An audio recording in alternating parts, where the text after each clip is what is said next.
إن الحمد لله نحمده ونستعينه ونستغفره ونعوذ بالله من شرور أنفسنا ومن سيئات أعمالنا من يهده الله فلا مضل له ومن يضلل فلا هادي له وأشهد أن لا إله إلا الله وحده لا شريك له وأشهد أن محمدا عبده ورسوله أما بعد فإن خير الحديث كتاب الله وخير الهدي هدي محمد صلى الله عليه وسلم وشر الأمور محدثاتها وكل محدثة بدعة وكل بدعة ضلالة وكل ضلالة في النار.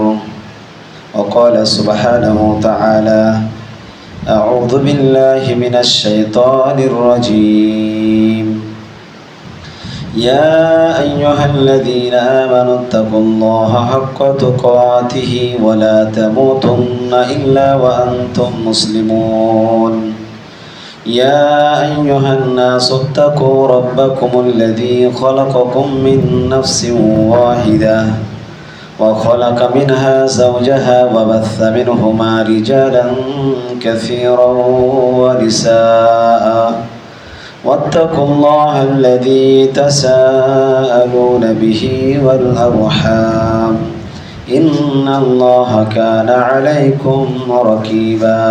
وقال تعالى بسم الله الرحمن الرحيم قاف والقرآن المجيد بل عجبوا أن جاءهم منذر منهم فقال الكافرون هذا شيء عجيب أئذا متنا وكنا ترابا ذلك رجع بعيد قد علمنا ما تنقص الأرض منهم وعندنا كتاب حفيظ.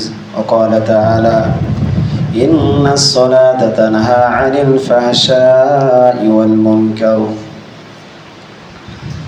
উপস্থিত সমবেত ইসলাম দরদি ইসলাম পেপাসু ভাতৃমণ্ডলী, সমস্ত প্রশংসা সমস্ত গুণগান সেই মহান আল্লাহ রাব্বুল আলামিনের নিমিত্তে, যে মহান আল্লাহ সুবহানাহু ওয়া তাআলার অশেষ করুণায় আমরা পবিত্র জুমার দিনে সলাতুল জুমআ আদায় করার উদ্দেশ্যে মসজিদে আসতে পেরেছি। আল্লাহ রাব্বুল আলামিন আমাদেরকে তৌফিক দান করেছেন, এই জন্য মহান রব্বুল আলামিনের শুকরিয়া আদায় করছি, আলহামদুলিল্লাহ। অতঃপর দরুদ ও সালাম শান্তির ধারা অবতীর্ণ হোক তার প্রেরিত হাবিব মুহাম্মদ মুস্তাফা সাল্লাল্লাহু আলাইহি ওয়াসাল্লামের উপর, আল্লাহুম্মা আমিন, আল্লাহুম্মা সাল্লি আলাইহি, আল্লাহুম্মা বারিক আলাইহি। সম্মানিত মসজিদের মুসল্লি, আজকের পবিত্র জুমায় খুতবার আলোচ্য বিষয় সলাত পরিত্যাগকারীর বিধান।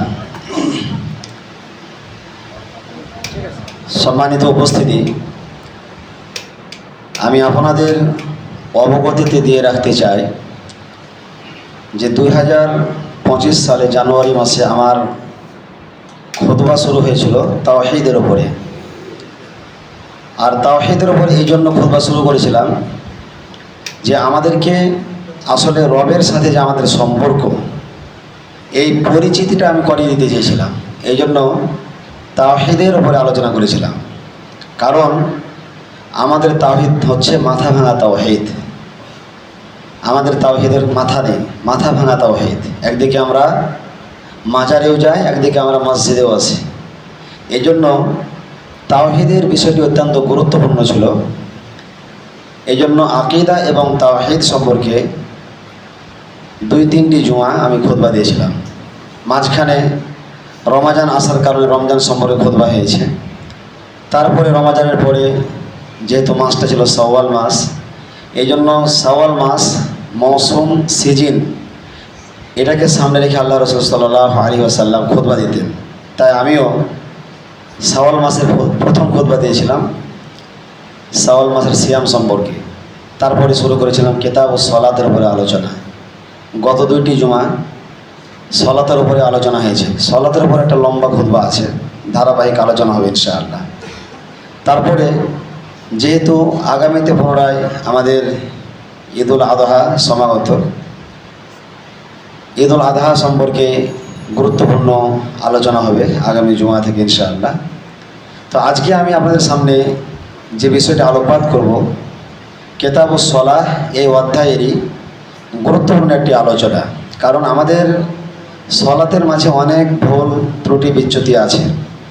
জোরে আমিন বলা, তারপরে ফাতিহা পড়া না পড়া, বুকের উপরে হাত বাঁধতে হবে না নাভির নিচে বাঁধতে হবে, ইত্যাদি ইত্যাদি অনেক আলোচনা আছে সলাতের উপরে। ইনশাআল্লাহ ধারাবাহিক আলোচনা রাখার চেষ্টা করব। তো আজকে যে বিষয়টি আপনাদের সামনে উপস্থাপন করব, সেই বিষয়টি হচ্ছে হুকম তারকুস সলাহ, অর্থাৎ সলাত পরিত্যাগ করার হুকুম। রাসূলুল্লাহ সাল্লাল্লাহু আলাইহি ওয়াসাল্লাম হাদিসের মধ্যে উল্লেখ করেছেন, আবু দাউদের 495 নম্বর হাদিস, আন আমির ইবনে সুহাইব রাদিয়াল্লাহু তাআলা আনহু আন আবিহি আন জাদ্দিহি قال قال رسول الله صلى الله عليه وسلم مروا أولادكم بالصلاة وهم أبناء 7 سنين। আমির ইবনে সুহাইব রাদিয়াল্লাহু তাআলা আনহু তার পিতার সূত্রে এবং তার পিতা তার দাদার সূত্রে হাদিসটি বর্ণনা করেছেন।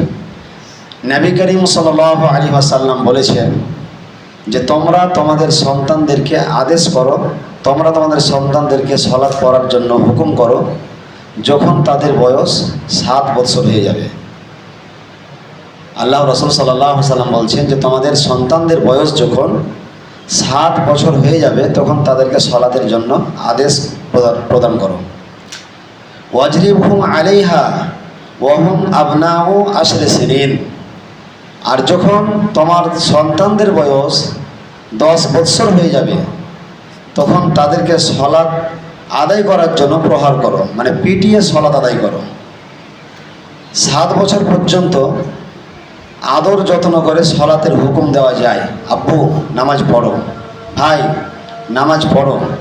এভাবে বয়স যখন 7 বছর হয়ে যাবে তখন অভিভাবকের উচিত হবে সালাতের জন্য তাকে হুকুম করা, মানা যাবে না। তখন সালাতের জন্য আদেশ করতে হবে, সালাত পড়ো, নামাজ আদায় করো, আব্বু আম্মু, এভাবে 7 বছর চলবে। 7 বছর বয়স যখন হয়ে যাবে তখন হুকুম করতে হবে, আর এই হুকুম চলবে 10 বছর পর্যন্ত। যখন 10 বছর হয়ে যাবে তখন রাসূলুল্লাহ সাল্লাল্লাহু আলাইহি ওয়াসাল্লাম বলছেন যে তাদেরকে পিটিয়ে সালাত আদায় করা। রাসূলুল্লাহ সাল্লাল্লাহু আলাইহি ওয়াসাল্লাম নামাজ ছাড়া, সালাত ছাড়া দ্বিতীয় কোনো ইবাদতের জন্য, রোজার জন্য মারতে বলেননি, যে তুমি চাপ সৃষ্টি করে মেরে ধরে পিটিয়ে রোজা রাখতে বাধ্য করো, এরকমটা বলেননি। কিন্তু সালাত হচ্ছে সবচাইতে দামি ইবাদত, পাওয়ারফুল ইবাদত। সালাত আদায় না করা এবং করার মধ্যেই রয়েছে মুসলিম এবং কাফের হওয়ার ব্যবধান। এজন্য বাধ্যতামূলকভাবে সালাত আদায় করতেই হবে। তাওহীদ প্রতিষ্ঠার সাথে সাথে যখন কোনো ব্যক্তি তাওহীদকে বুঝে নেবে, আল্লাহ তার একত্ববাদকে স্বীকার করবে, তখন তার উপরে সর্বপ্রথম যে ইবাদতটি ফরজ হবে সেই ইবাদতটি হচ্ছে সালাত। ফরজ সালাত বাধ্যতামূলক আদায় করতেই হবে, অবধারিত। তা না হলে কোনো ব্যক্তি মুসলিম থাকতে পারে না। ইসলামের 5টি খুঁটির মধ্যে, ইসলামের 5টি স্তম্ভের মধ্যে গুরুত্বপূর্ণ দ্বিতীয় স্তম্ভ হচ্ছে নামাজ। নামাজ ছাড়া কোনো ব্যক্তি মুসলিম দাবি করতে পারে না। নামাজ প্রতিষ্ঠার মাধ্যমেই, নামাজ আদায় করার মাধ্যমে আমি দাবি করতে পারি যে হ্যাঁ আমি একজন মুসলিম। যতক্ষণ আপনি নামাজ না পড়ছেন, 5 ওয়াক্ত সালাত আদায় না করছেন, ততক্ষণ পর্যন্ত আপনি মুসলিম নন। সম্মানিত উপস্থিতি, নবী করিম সাল্লাল্লাহু আলাইহি ওয়াসাল্লাম সহিহ মুসলিমের 82 নম্বর হাদিসে উল্লেখ করেছেন, আন জাবির ইবনে আব্দুল্লাহ রাদিয়াল্লাহু তাআলা আনহু قال قال رسول الله صلى الله عليه وسلم بين العبد وبين الكفر أو الشرك ترك الصلاة। জাবির বিন আব্দুল্লাহ রাদিয়াল্লাহু তাআলা আনহু থেকে বর্ণিত, তিনি বলেন নবী করিম সাল্লাল্লাহু আলাইহি ওয়াসাল্লাম বলেছেন, বাইনাল আবদি ওয়া বাইনাল কুফর আবিশ শিরকি তারকুস সালাহ। আল্লাহ তাআলার বান্দা অর্থাৎ মুসলিম, কাফির আর মুশরিকের মাঝে পার্থক্য হচ্ছে সালাতকে ছেড়ে দেওয়া। রাসূলুল্লাহ সাল্লাল্লাহু আলাইহি ওয়াসাল্লামের ভাষাকে বোঝার চেষ্টা করুন। আমাদের সমাজে নামাজ না পড়ে আমরা মুসলিম দাবি করি, আমরা সলাৎ আদায় না করে আমরা মুসলিম দাবি করি। শুধুমাত্র সপ্তাহে একদিন জমার সলাৎ আর বৎসরে 2 বার ঈদের সলাৎ আদায় করে আমরা মনে করি যে আমরা মুসলিম। অনেকে আমরা মনে করি যে মুসলিম নামকরণ হয়েছে, আমার নাম আব্দুর রহমান, আমার নাম আব্দুর রহিম, আব্দুল জলিল, এই মুসলিম নামকরণ করার মাধ্যমে মনে করি যে আমরা মুসলিম। জি না, আল্লাহ রসুল সাল্লাল্লাহু আলাইহি ওয়াসাল্লামের জীবদ্দশায় কাফেরদের নামও ভালো ছিল, ইসলামী নাম ছিল। কাফের যারা, তাদের নামও ইসলামী নাম ছিল। সুতরাং নামাজ ছাড়া কোনো ব্যক্তি মুসলিম দাবি করতে পারে না। রাসূলুল্লাহ সাল্লাল্লাহু আলাইহি ওয়াসাল্লাম স্পষ্টভাবে বলছেন, বাইনাল আবদি ওয়াল কুফরি আবিশশিরকি তারকুস সালাহ। আল্লাহ তাআলার বান্দা আর কাফির আর মুশরিকের মাঝে পার্থক্য হচ্ছে সালাতকে ছেড়ে দেওয়া। যে ব্যক্তি সালাত আদায় করবে, যে ব্যক্তি নামাজ আদায় করবে, সে ব্যক্তি মুসলিম। আর যে ব্যক্তি সালাত পরিত্যাগ করবে, সে ব্যক্তি হয় মুশরিক আর নয় কাফির। এখানে নবী করিম সাল্লাল্লাহু আলাইহি ওয়াসাল্লাম 2টি শব্দের উল্লেখ করেছেন, বাইনাল আবদি ও বাইনাল কুফরি আবিশশিরকি তারকুস সালাহ। আল্লাহ তাআলার বান্দা, কাফির এবং মুশরিকের মাঝে পার্থক্য হচ্ছে সালাতকে ছেড়ে দেওয়া। অতএব যে ব্যক্তি নামাজ পড়বে সে মুসলিম, আর যে ব্যক্তি নামাজ পরিত্যাগ করবে সে ব্যক্তি হয় কাফির আর না হলে মুশরিক। নবী করিম সাল্লাল্লাহু আলাইহি ওয়াসাল্লাম অন্য একটি হাদিসের মধ্যে উল্লেখ করেছেন, হাদিসটি বর্ণনা করেছেন বুরাইদা রাদিয়াল্লাহু তাআলা আনহু, তিরমিজির 2621 নম্বর হাদিস। আন বুরাইদা রাদিয়াল্লাহু তাআলা আনহু قال قال رسول الله صلى الله عليه وسلم العهد بيننا وبينهم الصلاة। অর্থাৎ আমাদের মাঝে এবং তাদের মাঝে পার্থক্য হচ্ছে সালাত। আমাদের মাঝে আর তাদের মাঝে, অর্থাৎ মুসলমানের মাঝে আর কাফির মুশরিকের মাঝে পার্থক্য হচ্ছে সালাত। ফামান তারাকাহা ফাকাদ কাফারা, স্পষ্ট কথা। যে ব্যক্তি সালাত পরিত্যাগ করলো, যে ব্যক্তি নামাজকে ছেড়ে দিল, সে ব্যক্তি কাফেরে পরিণত হয়ে গেল। যদিও আপনার সন্তান, যদিও আপনার ছেলে, যদিও আপনার মেয়ে, আপনি মুরব্বী মানুষ, আপনি 5 ওয়াক্ত সালাত আদায় করেন, আপনি 5 ওয়াক্ত নামাজ আদায় করেন, কিন্তু আপনার বাড়ির বড় ছেলে বয়স 25 বছর হয়ে গেল, 30 বছর হয়ে গেল, আপনার মেয়ের বিবাহ দিয়েছেন, দাম্পত্য জীবনে পদার্পণ করেছে, নামাজ পড়ে না। আপনার সন্তান, আপনি জন্ম দিয়েছেন, আপনি মুসলিম, আপনার সন্তান সালাত আদায় করে না, নামাজ পড়ে না, সে নন মুসলিম, কখনো মুসলিম হতে পারে না, কখনো সে মুসলিম হতে পারে না। এই হাদিসগুলোকে সামনে রেখে ওলামারা মতনৈক্য করেছেন, ইখতিলাফ তাদের মাঝে পরিলক্ষিত যে নামাজ পরিত্যাগকারী সত্য কি কাফের না সাময়িকভাবে সে কাফের, এটা নিয়ে ওলামাদের মাঝে ইখতিলাফ রয়েছে। প্রথম কথা হচ্ছে যে যারা সালাতের ফারজিয়াত অস্বীকার করবে, ভালোভাবে বুঝুন, যারা সালাতের হুকুমকে, যারা নামাজের বিধানকে অস্বীকার করবে যে সালাত এটা ফরজ নয়, সালাত বলে কোনো ইবাদত নেই, নামাজ বলে কোনো ইবাদত নেই, নামাজের এই বিষয়টাকে তুচ্ছ তাচ্ছিল্য করে অস্বীকার করে দিবে, উড়িয়ে দিবে, সকল আলেমের ঐক্যমতে বিল ইত্তেফাক এই ব্যক্তি কাফের। তাতে হানাফি বলেন, সাফি বলেন, মালিকি বলেন, হানবেলি বলেন, যে কোনো মাযহাবের কথা বলেন না কেন, সকল আলেমের ঐক্যমতে বিল ইত্তেফাক যারা সালাতের হুকুমকে, এর বিধানকে অস্বীকার করবে, সকল আলেমের ঐক্যমতে এমন ব্যক্তি কাফির। আর যারা সহুলান অর্থাৎ অলসতার বশবর্তী হয়ে নামাজ আদায় করে না, নামাজ ফরজ মানে, নামাজের হুকুম ফরজ মানে, কিন্তু অলসতার বশবর্তী হয়ে নামাজ আদায় করে না, কিন্তু ইচ্ছা থাকে নামাজ পড়বো, মাঝে মধ্যে আবার আসেও মসজিদে, কিন্তু পরিত্যাগ করে, মাঝে মধ্যে আসে মাঝে মধ্যে আসে না, ছেড়ে ছেড়ে সালাত আদায় করে, উদাসীন, এমন ব্যক্তি কাফের কিনা, এটা নিয়ে ওলামাদের মাঝে 3টি কওয়াল আছে, 3টি মত আছে। তার মধ্যে ইমাম শাফিঈ রাহিমাহুল্লাহ এবং ইমাম মালিক রাহিমাহুল্লাহ তাদের বক্তব্য হচ্ছে, কেউ যদি সালাতের ফারজিয়াত অস্বীকার না করে এমনি সালাত পরিত্যাগ করে, তাহলে সে ব্যক্তি মুরতাদ, সে ব্যক্তি মুরতাদ, অর্থাৎ সে ইসলাম থেকে বেরিয়ে গেছে, ইসলাম থেকে খারিজ হয়ে গেছে। এটা কার বক্তব্য? ইমাম শাফিঈ এবং ইমাম মালিক রাহিমাহুল্লাহ তাদের বক্তব্য হচ্ছে কেউ যদি সলাৎকে সহলান ইচ্ছা আছে ফরজ মানে কিন্তু আদায় করে না, সলাৎ পরিত্যাগ করে, এমন ব্যক্তিদের বিষয়ে তারা বলছেন যে সে ব্যক্তি মুরতাদ হয়ে গেছে, অর্থাৎ ইসলাম থেকে বেরিয়ে গেছে, তবে তার জন্য তওবার দরজা খোলা আছে। মুরতাদ হয়ে গেছে, ইসলাম থেকে বেরিয়ে গেছে, কিন্তু তওবার দরজা খোলা আছে। সে যদি তওবা করে ফিরে আসে তাহলে সে হত্যা থেকে বেঁচে যাবে। আর যদি তওবা করে ফিরে না আসে তাহলে ওয়াজিবুল কাতাল, তাকে হত্যা করা ওয়াজিব, তাকে হত্যা করা ওয়াজিব। সলাৎ পরিত্যাগ করার কত বড় বিধান দেখে। সলাতের হুকুম সব থেকে মারাত্মক। কোনো ইমামের হুকুম সহজ ছিল না, আসান ছিল না, বরং সলাৎ পরিত্যাগ করার বিষয়ে প্রত্যেকটা ইমামের হুকুম তাদের মতামত কাছাকাছি। ইমাম আবু হানিফা রাহিমাহুল্লাহর বক্তব্য দেখেন। ইমাম আবু হানিফা রাহিমাহুল্লাহ বলেছেন, যদি কেউ ইচ্ছাকৃতভাবে সলাৎ ত্যাগ করে কিন্তু ফারজিয়াত অস্বীকার করে না, তাহলে এমন ব্যক্তিকে কাফের বলা যাবে না। এমন ব্যক্তিকে কাফের বলা যাবে না, বরং বলতে হবে যে সে কাফের একটা পর্যায়ে চলে গেছে, কুফরি করে বসেছে, সরাসরি ডাইরেক্ট কাফের বলা যাবে না। তাকে বন্দি করতে হবে, বন্দি করার পরে, অ্যারেস্ট করার পরে দেখতে হবে যে তার অবস্থানটা কোথায়। যদি সে ফিরে আসে তাহলে তাকে মুক্তি দিতে হবে। এটা হচ্ছে ইমাম আবু হানিফার মত। তারপরে ইসলামের ৪র্থ নম্বর খলিফা আলী রাদিয়াল্লাহু তাআলা, ৩ নম্বর মত বলছি, আলী রাদিয়াল্লাহু তাআলা এবং আহমদ আবদুল্লাহ বিন মুবারক রাহিমাহুল্লাহ, তাদের বক্তব্য হচ্ছে যে সলাৎ ইচ্ছাকৃতভাবে হোক অথবা অনিচ্ছাকৃতভাবে হোক, যেভাবেই হোক না কেন, কোনো ব্যক্তি যদি সলাৎ পরিত্যাগ করে, নামাজ যদি পরিত্যাগ করে, তাহলে এমন ব্যক্তি অবশ্যই কাফের, অবশ্যই এমন ব্যক্তি কাফের। এবং ওলামায়ে আহলুল হাদিস, আহলে হাদিস ওলামাদের নিকটে এটাই রাজেহ কওয়াল, অর্থাৎ প্রাধান্যযোগ্য মত।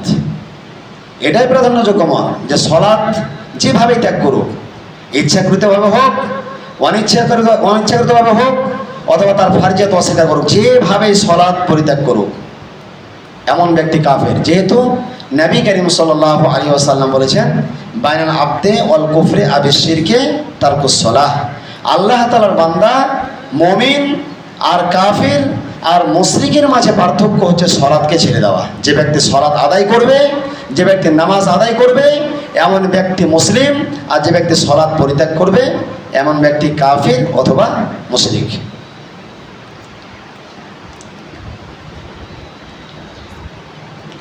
আলহামদুলিল্লাহি রাব্বিল আলামিন, ওয়াসসালাতু ওয়াসসালামু আলা আশরাফিল আম্বিয়া ওয়াল মুরসালিন, নবিয়িনা মুহাম্মদ ইবনে আবদুল্লাহ ওয়া আলা আলিহি ওয়া সাহবিহি আজমাইন, আম্মা বাদ। সম্মানিত মসজিদের মুসল্লি, আমি আলোচনা করছিলাম সলাৎ পরিত্যাগকারীর বিধান কি ইসলামে। আমরা রাসূলুল্লাহ সাল্লাল্লাহু আলাইহি ওয়াসাল্লামের 2টি হাদিস থেকে এবং ইমামদের মতামত থেকে আমাদের কাছে এটাই স্পষ্ট যে সলাতের বিধান যদি কেউ অস্বীকার করে দেয় তাহলে এটা নিয়ে কোনো ইখতিলাফ নেই, মতামত নেই, মতভেদ নেই, সকল আলিমের ঐক্যমতে কাফির। আর বিশেষভাবে ওলামায়ে আহলুল হাদিস এবং শেখ বিন বাজ, শেখ নাসিরউদ্দিন আলবানী সৌদি আরবের বড় মুহাদ্দিস ছিলেন এবং যুগশ্রেষ্ঠ তারা মুহাদ্দিস ছিলেন, তাদের নিকটে তাদের বক্তব্য হচ্ছে যে সলাৎ যেভাবে বর্জন করুক, সলাৎ পরিত্যাগকারী হচ্ছে কাফের। এবং এ বিষয়ে শেখ উসাইমিন রাহিমাহুল্লাহর একটা লিখিত বই আছে, সলাৎ পরিত্যাগকারীর বিধান কি। বইটা বাংলা ট্রান্সলেট হয়েছে, বাংলাদেশ থেকে করেছে, প্রত্যেকে কিনে পড়ার চেষ্টা করবেন। আমরা তো না জেনে অনেক সময় আলেমদের সঙ্গে তর্ক করি। বিশেষভাবে যখন মানুষ মারা যায়, বাবা মুসলিম নামাজি কিন্তু ছেলে বেনামাজি, আমাদের মতো কিছু ওলামা, আমাদের মতো কিছু মাশায়েখ যখন তাদের জানাজার সলাতে অংশগ্রহণ না করে, যে বেনামাজির জানাজা পড়া যাবে না, বেনামাজির জন্য দোয়া করা যাবে না, কোনো প্রার্থনা করা যাবে না, এই ফতোয়া যখন লাগানো হয় তখন ইমামদের বিরুদ্ধে আমরা লেগে পড়ি। ইমামদেরকে মসজিদ থেকে আমরা সরানোর চেষ্টা করি, কিন্তু আদৌ আমরা ভাবি না যে এ বিষয়ে আসলে ইসলামের নীতিমালা কী আছে, ইসলামের বিধান কি আছে। সম্মানিত উপস্থিতি, আমি আমার কথা বলছি, গত রমাজানের আগের রমাজানের কথা বলছি। আমার আব্বুরা 3 ভাই।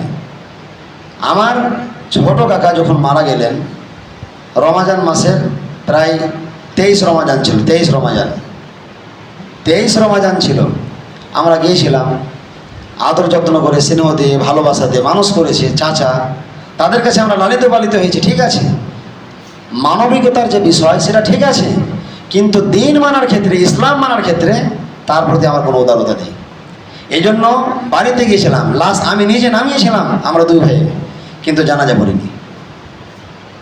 অথচ আমার নিকটের একদম কাছের আব্বুর ছোট ভাই, আপন ছোট ভাই, আপন চাচা, এটাও কিন্তু ইসলাম মানার কারণে, আল্লাহ তাআলাকে সন্তুষ্ট করার কারণে এখানে চাচার প্রতি কোনো হিংসা ছিল না, কোনো বিদ্বেষ ছিল না। কারণ আমার চাচা তো আমাকে কোলে পিঠে করে মানুষ করেছে, তার প্রতি আমাদের কি আছে? কিন্তু ইসলাম বাঁচানোর তাগিদে, ইসলামের হুকুমকে বাস্তবায়ন করার কারণে আমরা জানাজা পড়িনি। অংশগ্রহণ করেছিলাম, ময়দানে ছিলাম, কিন্তু কাতার থেকে আলাদা ছিলাম। দাফন করা ফরজ, এই জন্য দাফন করেছিলাম। সম্মানিত উপস্থিতি, বেনামাজির হুকুম ইসলামে অপরিসীম এবং কড়া, অত্যন্ত কড়া। এই বিষয়ে যত ফতোয়া করা আছে, অন্য কোনো ইবাদতের বিষয়ে অত ফতোয়া করা নেই। এই জন্য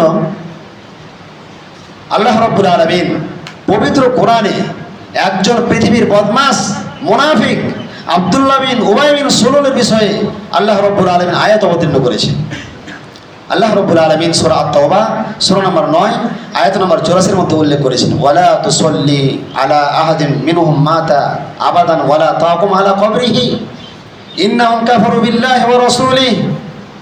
আল্লাহ সুবহানাহু ওয়া তাআলা বলেন, তাদের মধ্যে থেকে কেউ মারা গেলে তোমরা কখনো তার জানাজা পড়বে না। আবাদা, আবাদা মানে কি? কখনো। তাদের মধ্য থেকে, অর্থাৎ মুনাফিক মুশরিকের মধ্য থেকে কেউ মারা গেলে তাদের জানাজা পড়বে না। ওয়ালা তাকুম আলা কবরিহি, এবং তার কবরের পাশে দাঁড়াবে না। ইন্নাহুম কাফারু বিল্লাহি ওয়া রাসূলিহি, এই জন্য যে তারা আল্লাহ রাব্বুল আলামিন এবং রাসূলুল্লাহ সাল্লাল্লাহু আলাইহি ওয়াসাল্লামের সাথে কুফরি করেছে। ওয়া মাতু ওয়া হুম ফাসিকুন, এবং তারা ফাসিকের অবস্থাতে মৃত্যুবরণ করেছে। তারা ফাসিকের অবস্থায় মৃত্যুবরণ করেছে। যারা নামাজ পড়ে না তারা কাফির, যারা নামাজ পড়ে না তারা মুশরিক, যারা নামাজ পড়ে না তারা ফাসিক। আর এমন ব্যক্তিদের মধ্যে যখন কেউ মারা যাবে, তখন তাদের জন্য জানাজার সালাত পড়বে না, তাদের কবরের পাশে দাঁড়াবে না। এই জন্য যে তারা আল্লাহ এবং তার রাসূলের সঙ্গে কুফরি করেছে।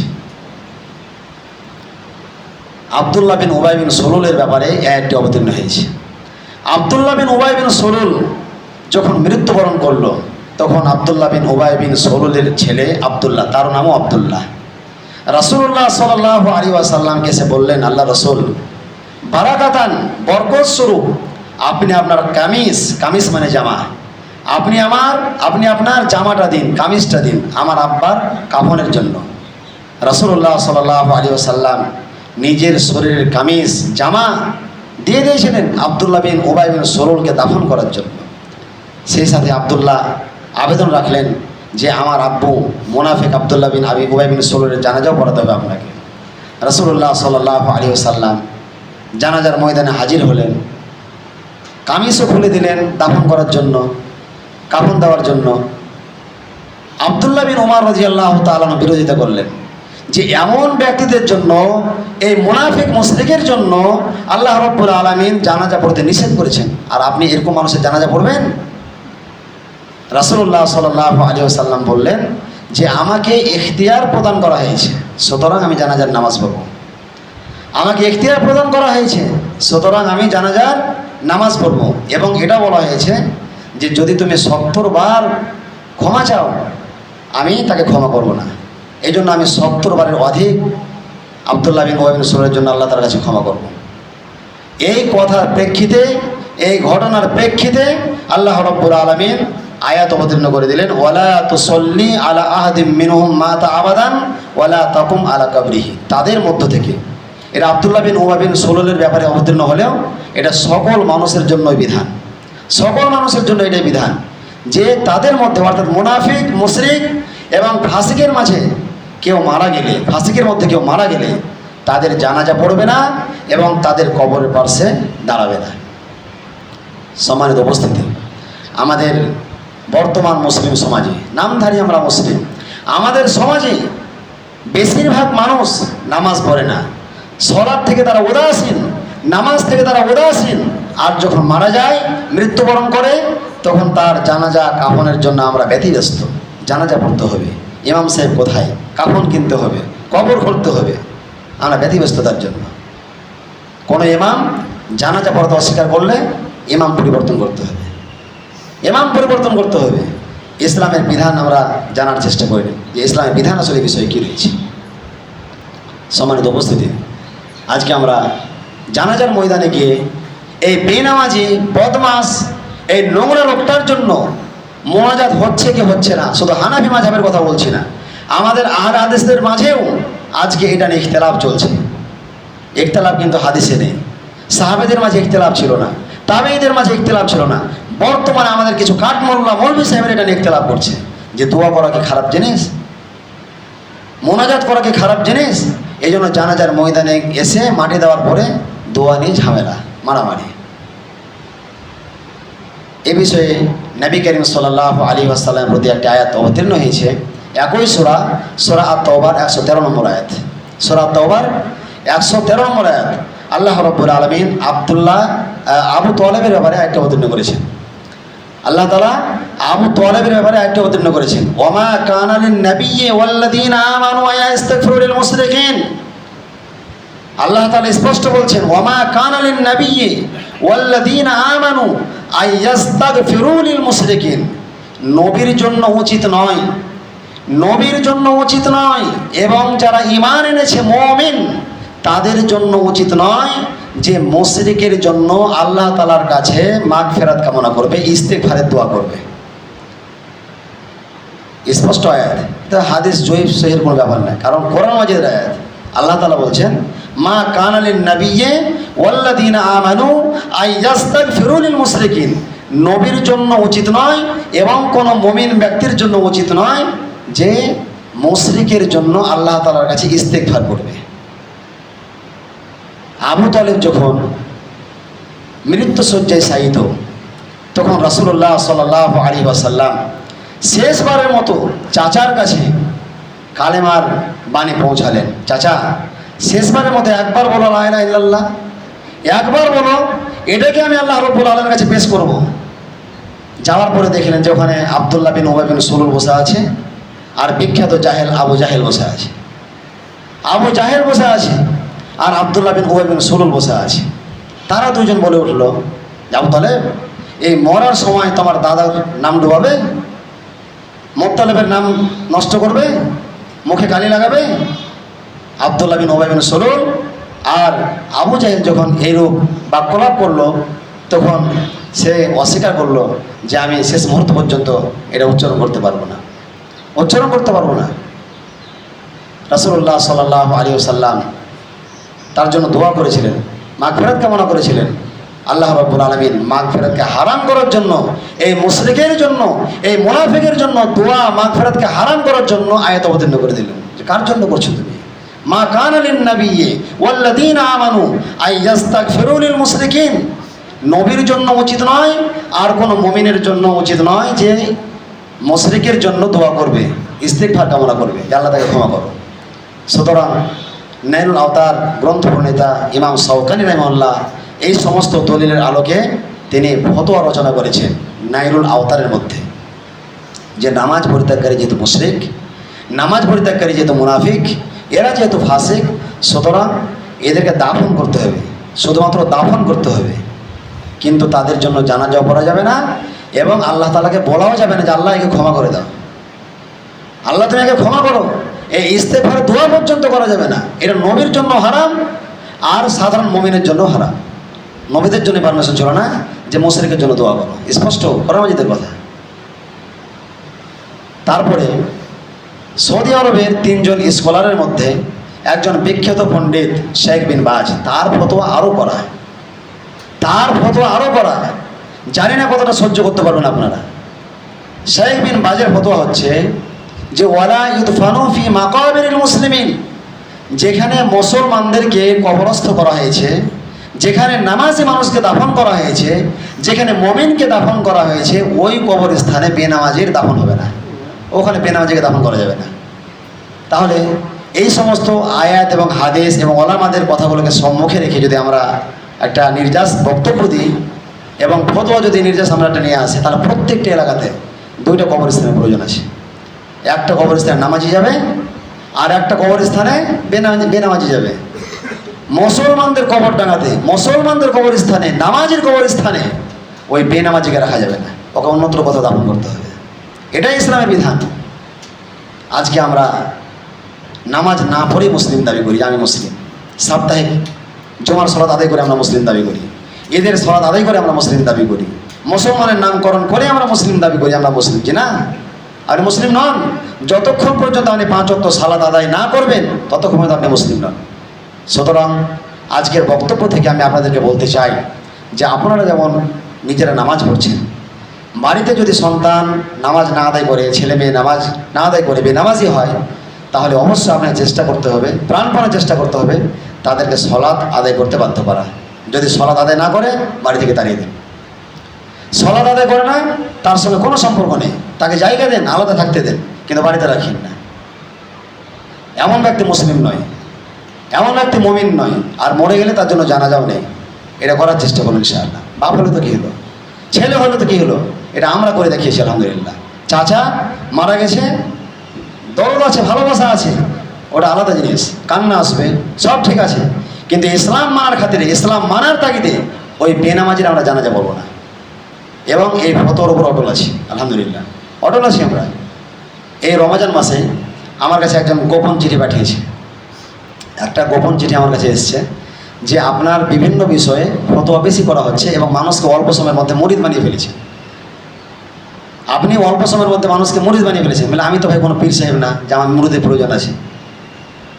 আমি তাদের কাউকে গল্প করেছি সেখানকার মানুষদের সাথে, কারণ ঠিকানা লেখা আছে, মানুষের নাম লেখা নেই। আমার প্রত্যেকটা বক্তব্যে, এখানেও একটা বক্তব্যে আমি বলেছি, এ কথাই বলেছি, আজকেও বলছি মেম্বারে দাঁড়িয়ে, লা তুকাল্লিদুনি ওয়ালা তুকাল্লিদু আবু হানিফা, তোমরা আমার অন্ধ অনুসরণ করিও না। যেটা ইমাম আহমদ বিন হাম্বল বলে গেছেন, সে বাক্য আমিও বলছি, মেম্বারে দাঁড়িয়ে বলছি, লা তুকাল্লিদুনি, কোনো মানুষ যেন আমার অন্ধ অনুসরণ না করে। যে আব্দুল হাসিম মৌলভী সাহেব বলে গেছেন বলে আমরা করছি। আমি আবার কে? আমি শরীয়ত নাকি? আমি শরীয়ত নয়, তবে পবিত্র কোরআন এবং হাদিস সাপেক্ষে যদি আমার কথা হয় তাহলে এটা অবশ্যই শরীয়ত, এটা মানার চেষ্টা করতে হবে। আর যদি প্রতিকূলে যায় তাহলে সেটাকে বর্জন করতে হবে। আল্লাহ রাব্বুল আলামিন আমাদেরকে হক বোঝার তৌফিক দান করেন, আমরা যেন 5 ওয়াক্ত সালাত আদায় করতে পারি। আল্লাহ রাব্বুল আলামিন তুমি তার তৌফিক দান করো। এবং আমাদের সন্তান সন্ততি, আমাদের সোসাইটিতে যারা নামাজ পড়ে না, শুধু মুসলিম নামকরণ নিয়ে জীবনযাপন করছে, আমাদের সমাজে বসবাস করছে, তাদেরকে আমরা সাধ্যমতো চেষ্টা করব এই নামাজের দাওয়াতটা পৌঁছে দেওয়া, অন্তত মুসলিম রাখার জন্য। অন্য অন্য ইবাদত যা আছে, কাফেরের ফতোয়া থেকে বাঁচার জন্য 5 ওয়াক্ত সালাত আদায় করতে হবে, বাধ্য, ফরজ। আল্লাহ রাব্বুল আলামিন যেন আমাদেরকে তৌফিক দান করেন। আল্লাহুম্মা সাল্লি আলা মুহাম্মাদ ওয়া আলা আলি মুহাম্মাদ কামা সাল্লাইতা আলা ইব্রাহিম ওয়া আলা আলি ইব্রাহিম ইন্নাকা হামিদুম মাজিদ। আল্লাহুম্মা বারিক আলা মুহাম্মাদ ওয়া আলা আলি মুহাম্মাদ কামা বারাকতা আলা ইব্রাহিম ওয়া আলা আলি ইব্রাহিম ইন্নাকা হামিদুম মাজিদ। ربنا تقبل منا إنك أنت السميع العليم وتب علينا إنك أنت التواب الرحيم. سبحان ربك رب العزة عما يصفون وسلام على المرسلين والحمد لله رب العالمين.